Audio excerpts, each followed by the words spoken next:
January 13th is National Sticker Day.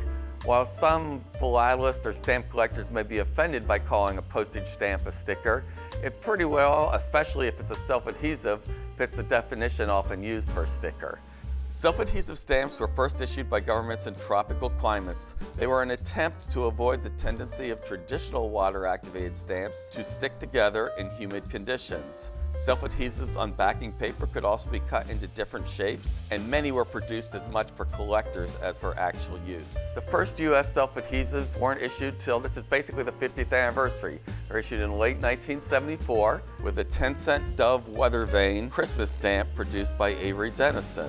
These Christmas stamps were meant to be easier to apply for the public. Unfortunately, the Dove weather vane stamps soon became discolored due to the instability of the adhesive, and collectors did not like stamps that could not be soaked without separating into layers. Avery Dennison continued adhesive technology research, and the United States Postal Service issued self-adhesives again 15 years later in 1989.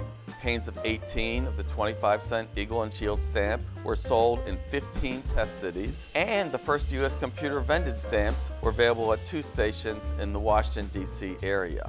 A year later, in 1990, 25-cent flag self-adhesive was issued in panes of 12, with the entire pane being the same dimensions and thickness of a dollar bill. Subsequently, an F 29-cent flag and a 29-cent Liberty Torch stamp were also issued in the format again. In 1992, U.S. self-adhesive postage stamps became available nationwide with the release of Eagle and Shield booklets of 17 stamps. There were actually 3 slight variations of the stamp, each done by a different printer with the denomination in different colors. Since this 1992 release, an option for purchasing self-adhesive stamps has generally been available at all U.S. post offices. In 1999, the U.S. Love self-adhesives were the first U.S. issued self-adhesives in non-rectangular shapes. All the early U.S. self-adhesives had straight edges, but in 1995 the U.S. added die cuts to appear like perforations. All the early U.S. self-adhesives were definitive stamps or special ones for Valentine's Day or Christmas, but U.S. commemoratives began to be issued in self-adhesive format in 1996 with the Tennessee and Iowa statehood issues.